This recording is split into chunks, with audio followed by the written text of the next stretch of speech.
అనగానే అప్పుడైనా మళ్ళీ ధర్మరాజు గారు అడిగాడు, సాధారణంగా పనులు చేసేటప్పుడు ఏ పని ముందు చేయాలి ఏ పని వెనక్కి చేయాలో తెలియటం లేదట ఈయనకి. ఆయనకి తెలియక ధర్మరాజు పరమధర్మాత్ముడు మన కోసం అడిగాడు. ఇప్పుడు ప్రస్తుతం శోకంతో ఉన్నాడు కాబట్టి పనులు మొదలుపెట్టాం, ఏది ముందు చేయాలో ఏది వెనక్కి చేయాలో తెలియటం లేదు. తీరా వర్షం వచ్చే సమయానికి వ్యవసాయం మానేసి అప్పుడు ఇల్లు కట్టడం మొదలెట్టేవాడు. వర్షాకాలంలో ఇల్లు మొదలెడతాడా? వర్షాకాలంలో వర్షాలు కురిస్తే దాంతో బిల్డింగులు కూలిపోతే స్లాబ్ వేయలేడు వీడు. వేసవి కాలంలోనేమో వ్యవసాయం మొదలెట్టేవాట. ఈ విధంగా కాలములో ఏ కాలములో ఏమి చెయ్యాలో తెలియకపోవడంలో కొన్ని ఇబ్బందులు వస్తూ ఉంటాయి. అదనెరిగి పని ఎలా చెయ్యాలో నాకు చెప్పు అంటే దీనికి కూడా ఒక ఉదాహరణగా కథ చెబుతా విను. ఇది మత్స్య కథ. పూర్వం ఒక పెద్ద విశాలమైన యమునా నదీ తీరంలో ఒక మడుగు ఉండేది. యమునా నది ఎప్పుడూ కూడా మడుగులతో ఉంటుంది. అంటే విధానం చెప్తాను. ఇప్పుడు నదులు ఎప్పుడు వర్షాకాలంలో బాగా నీళ్లతో ప్రవహిస్తాయి.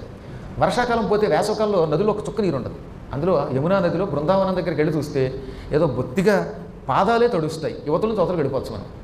అందుకని ఏం చేసేవారు ఆ రోజుల్లో, వర్షాకాలంలోనేమో నది గంభీరంగా ప్రవహిస్తుంది, వేసవకాలంలో నీళ్లు ఉండవని కొన్ని ప్రాంతాల్లో బాగా చెరువు కింద వేసేవారట నది మధ్యలో. అప్పుడు ఏమవుతున్నమాట, వర్షాకాలంలో వచ్చిన నీరు అందులో నిలవండి, వేసవకాలంలో ఆ చెరువులో నీరు ఉంటుంది. కాళింది కూడా అలాంటి ఒక మడుగు అనమాట.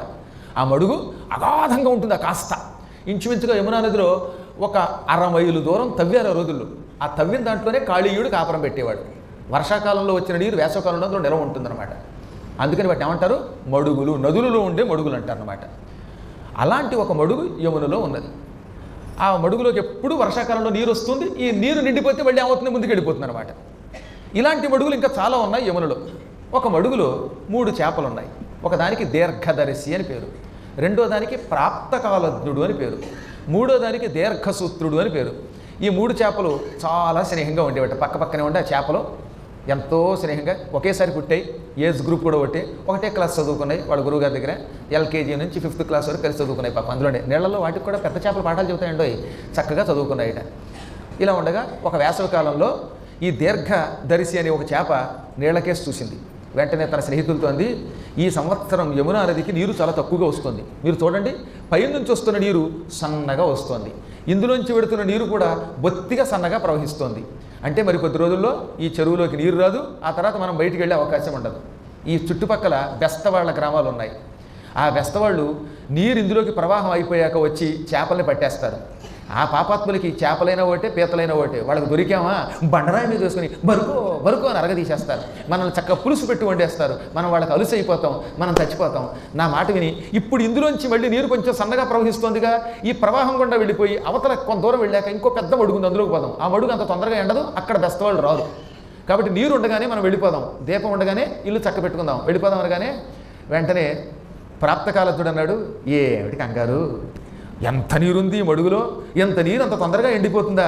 అంతగా ఎండిపోయి బెస్తవాళ్ళు వచ్చి మన మీద పడితే చస్తామని అనిపించినప్పుడు దానికి తగిన ఉపాయం ఆలోచిద్దాం. ఇప్పటి నుంచి మనం కలిసిమెలిసి ఉన్న ఈ మడుగుని, చాలా కాలం నుంచి నివసిస్తున్న మడుగుని వదిలేస్తామా?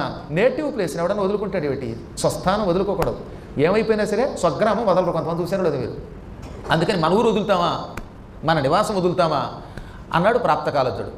దీర్ఘసూత్రుడు నవ్వి, ఈ దీర్ఘదర్శి ఎప్పుడు మరీ కంగారు, గొడ్డు కంగారు.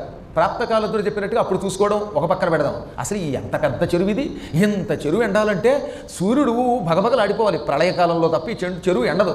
ఏం కంగారు అక్కర్లా, సముద్రంలో ఉందట. ఇది మనం ఉన్న చెరువు ఒక మహాసముద్రంలో ఉంది.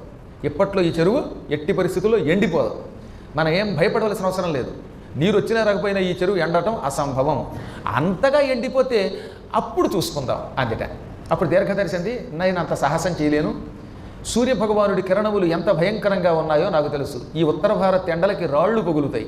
అటువంటిది ఈ చెరువు ఒక లెక్క. ఆయన గట్టిగా ఇంకో 3 రోజులు ఎండ కాచాడా ఈ మొత్తం చెరువు అంతా క్రమంగా ఎండిపోతుంది. అప్పుడు మనం అనవసరంగా చావుని కోరి తెచ్చుకున్న వాళ్ళు అవుతాం. ఈ బెస్తవాళ్ళకి, ఈ మానవులకి చేపలు కనబడ్డాయా మహా ఆశ. వీళ్ళకి ఏమాత్రం చాలుండదు. ఆహారం కనబడితే ఎవడైనా జారి చూపిస్తాడా? తీయని లడ్డూ కనబడితే ఎంత మహాత్ముడైన పద్మాకర్ గారైనా వదిలిపెడతారా? మనం లడ్డూ కంటే గొప్ప ఫుడ్డు కాబట్టి మనల్ని వదలరు వీళ్ళు. నేను పారిపోతున్నాను. ఇప్పుడైతే కొంచెం ఈ నదిలోంచి నీరు ప్రవహిస్తోంది, పైనుంచి సన్నగా నీరు వస్తుంది, అది చెరువులోకి వస్తుంది. ఈ చెరువులోంచి ప్రవాహం సన్నగా పెడుతోంది. ఆ సన్నని ప్రవాహం గుండా పోయి నేను పెద్ద మడుగులోకి పోతున్నాను అందుట. నీకు పెచ్చాకపోతే పో అన్నది తక్కిన స్నేహితులు. వెంటనే ఈ చేపగారు తన దారి వెళ్ళి అవతలున్న మరో పెద్ద విశాలమైన కొల్లేరు కంటే పెద్దదైన మడుగులోకి వెళ్ళిపోయాడు. ఇది జరిగిన వారం రోజులకి ఈ తీవ్రమైన ఎండ పెరిగిపోయింది. ఆ ఎండకి ఏమైపోయిందంటే పూర్తిగా ఇందులోకి వచ్చే నీరు, బయటికి వెళ్ళే నీరు ఎండిపోయాయి. చెరువు చూస్తుండగా క్రమక్రమంగా కుంచుకుపోయింది, నీరు తగ్గిపోయింది. చుట్టుపక్కల గ్రామాల్లో ఉన్న బెస్తవాళ్ళు సర్వజ్ఞ నీరు తగ్గిందిరో ఇప్పుడు పట్టేద్దాం అని మర్నాడు పొద్దున్నే వచ్చారు. పెద్ద పెద్ద వలలు పట్టుకొచ్చారు, చిక్కాలు పట్టుకొచ్చారు, గేలాలు పట్టుకొచ్చారు, కర్రలు కూడా పట్టుకొచ్చారు. చేత్తో కూడా దొరికేస్తాయి ఆ సమయంలో అయితే. ఈ విధంగా బురదగా ఉన్న మడుగులోకి దూకేసి క్రమంగా కనిపించిన వాటిని అన్నిటి పట్టేసుకుని పట్టుకున్న దాన్ని పట్టుకున్నట్టు ఓ పెద్ద బ్రహ్మాండమైన పొడుగైనటువంటి తాడు పట్టుకొచ్చారు. తాటాకు పైగా తాటాకుని ఇలా సన్నగా తాడు కింద లాగి దీన్ని అందులో సూత్తో గుచ్చేయడం మొదలెట్టారు. ముక్కులు గుచ్చేశారు. ఈ చేపల కల ముక్కులు గుచ్చుతారు ఏమిటో మరి కారణం తెలియదు. అమ్మేవాళ్ళు ఒకసారి అడగాలి పిలిచి. ఈ విధంగా ఈ తాటాకు దానికి వరుసగా చేపలు గుచ్చి వేళ్లాడగట్టం మొదలెట్టారు. పాపం ఈ దీర్ఘదర్శి గారు ముందెడిపోయారు, బతికిపోయారు. ప్రాప్తకాలజ్ఞుడు కనిపెట్టాడు. అమ్మ బాబాయ్ వీళ్ళు వస్తున్నారు, వలలు వేస్తున్నారు, గేలాలు వేస్తున్నారు, ఎగిరి పడుతున్న చేపలు కర్రలతో కొట్టేస్తున్నారు, ముక్కులకి తాళ్ళు గుచ్చుతున్నారు అని కనిపెట్టి మెల్లిగా వెళ్ళి అక్కడ తాటాకుకి చేపలు గుచ్చబడి ఉన్నాయి. ఇదేళ్ళ మధ్యలో తన నోటితో కరిచి పట్టుకుంది. చూసేవాడికి ఏమనిపిస్తుంది అనమాట, బెస్తవాడే దాని ముక్కుకి తాడేసి కూర్చున్నట్టు ఉందన్నమాట. ఈ విధంగా అదేళ్ళు జాగ్రత్తగా కరిచేసుకుందిట. తన తెలివితేటలు ఉపయోగించి దీనికి ప్రాప్తకాలజ్ఞత, సమయమునకు తగిన తెలివితేటలు. ఇది వెళ్ళి టక్కున తాడు పట్టుకుంది. పాపం బెస్తవాళ్ళు ఏమనుకున్నారంటే ఈ చేప వెళ్ళి దాన్ని పట్టుకుంది అనుకున్నారంట. ఈ విధంగా ఇది వెళ్ళి తాను కాపాడుకుంది. పాపం ఈ పిచ్చిది, ఈ దీర్ఘసూత్రుడు ఏం చేయాలో తెలియక వాళ్ళు రాగానే పైకి కిందకి డుబ్బుగా దూకడం మొదలెట్టింది. దూకితే ఏమైనా తప్పించుకుంటామని దాంతో కర్రతో దెబ్బ పటక్కన కొట్టాడు. కొట్టేసి దీన్ని తీసుకెళ్ళి బొట్టలో వేసేసాడు. ఎగరకుండా ఉంటే ఏమైనా కాసేపైనా బతికేది. ఇది అందులో పడింది. ఆ తర్వాత ఏం చేశారంటే ఈ బెస్తవాళ్ళు ఈ ముక్కులకి తాళ్ళు కట్టినటువంటి వాటిని జాగ్రత్తగా తీసుకొచ్చి ఆ పక్కన ఉన్నటువంటి మంచినీళ్ళలో దాడించడం మొదలెట్టారు. పక్కన ఉన్న చిన్న మంచినీళ్ళ కొలంలో. అప్పుడు జాగ్రత్తగా తప్పించుకుని కింద జారిపోయి అడుగుని దాక్కుంది. ఈ జాడించినప్పుడు తప్పించుకుని మొత్తం మీద తన ప్రాణం కాపాడుకుంది. దీర్ఘదర్శి గారు ముందెళ్ళి కాపాడుకున్నాడు. చచ్చి చెడి ఆ స్పాట్కి వచ్చినటువంటి తెలివితేటలతో ప్రాప్తకాలజ్ఞుడు బ్రతికాడు.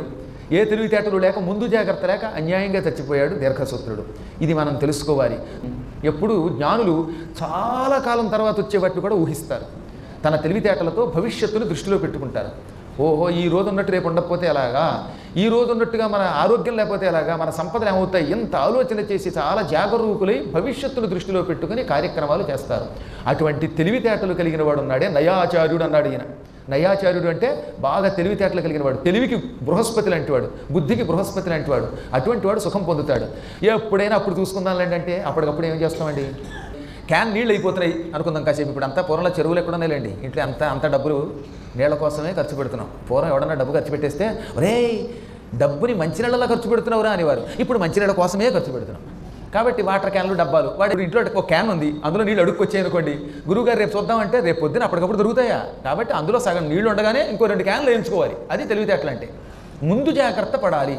నీ ఖజానా, నీ పరిపాలన, నీ సంపద, అలాగే రేపు పొద్దున ఎప్పుడైనా కరువు వస్తే ప్రజలకి ఎంత డబ్బు కావాలి, డబ్బుతో పాటు ధాన్యం ఉన్నాయా లేవా, ఇవన్నీ రాజు అన్నవాడు ముందు జాగ్రత్త పడాలి. అలా తన కోశాగారాన్ని, ధాన్యాగారాన్ని అంటే ఎఫ్సిఐని ఆ రోజుల్లో కూడా కాపాడుకుంటే నువ్వు బాగుపడతావు. ఎప్పటికప్పుడు తన తెలివితేటలకి పదును పెట్టవలసిందే ప్రతి జీవి. రాబోయేటటువంటి కష్టమో నష్టమో తెలుసుకుంటేనే వాడు సుఖపడతాడు. కొన్ని ఉంటాయి మన చేతిలో ఉండవు, ఎన్ని జాగ్రత్తలు పడినా వచ్చే ఇబ్బందులు ఉంటాయి, అవి దైవవశస్తూ వస్తాయి. అప్పుడు మనం ఏం చేయలేం. కానీ మన జాగ్రత్త మనం వహిస్తే గండం నుంచి బయటపడతాం. ఈ చేపల కథే దానికి ఉదాహరణ.